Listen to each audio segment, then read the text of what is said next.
Hello everyone, Waddling Duck here to teach you everything there is to know about traders in Age of Empires 4. How much gold do the traders generate at various distances? How does that translate into gold per second? How does it compare to villagers mining gold? And when should you use neutral markets instead of player markets? To answer these questions, I made a game on the largest map size and placed markets at various distances. The end result was simpler than I had imagined it would be, so here we go. First, the setup. I made 8 markets. 7 were spaced along one edge with a straight shot to the destination, with no obstacles in the way. The 8th market was placed in the opposite corner. Although not practical, it seemed like a question that should be answered. I then built a row of houses to make counting distances easier. With the distances in hand, I then tasked a trader to complete the routes, recording the gold generated and the time spent per round trip. Although this was time-consuming, it was all easy enough. As you may have gathered from normal gameplay, the amount of gold is exponential with the number of tiles separating the markets. A quick word of warning. The amount of gold you receive is based strictly on the distance between markets, and not on the actual distance traveled by the trader.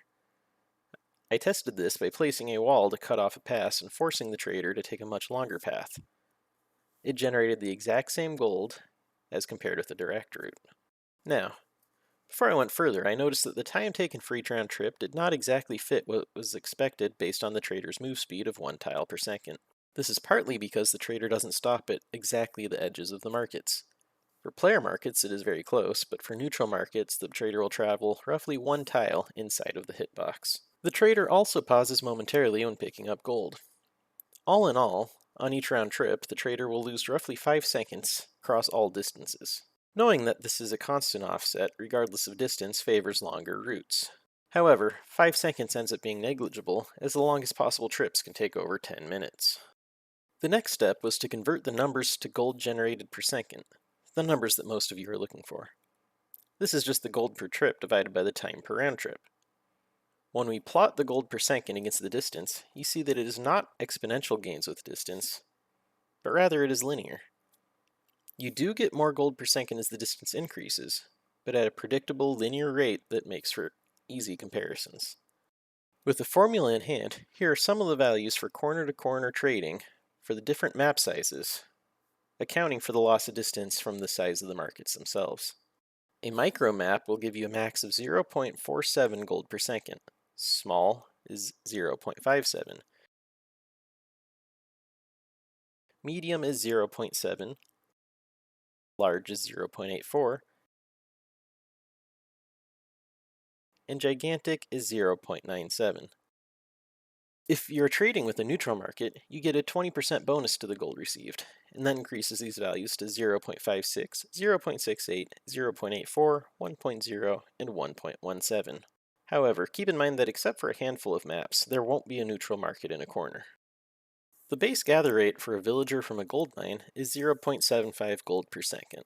However, due to travel time, the effective gather rate is lower. With no upgrades and 10 villagers at a single drop-off, villagers mine closer to 0.6 gold per second. With max upgrades, they effectively mine around 0.8 gold per second. What this means is that in a 3v3 or 4v4 match, the traders will exceed the gold per second of a villager. A 2v2 on a medium map with a neutral market in a corner will also slightly outpace a villager. However, a trader in a micro or small map will never get close to the production rates of a villager. This isn't to say that it is never worthwhile, as traders can of course be generated in parallel with villagers, and they provide an infinite source of gold. There are also a few civilization bonuses or techs that affect trade. The French have a landmark that increases resources from traders by 30%, and the French can select any resource and are not limited to just gold. The Mongols can get extra resources from traders, up to 10% of the base gold value as additional food, wood, and stone, with an additional 20% to the gold values. The Abbasids can get 30% additional gold, and 25% of the base gold value as an additional resource. These bonuses are multiplicative, with a 20% bonus on neutral markets. Although not exact, this is what the graph looks like for these civs if we pretend that all of the additional resources are gold. As you can see, despite significant bonuses, no civ can match a villager's gather rate on a micromap. Again, there are other reasons to use a trader even if it is slower than a villager, but this information is still valuable in choosing how early in a match you will begin trading. Now, when should you use a neutral market instead of a corner ally market?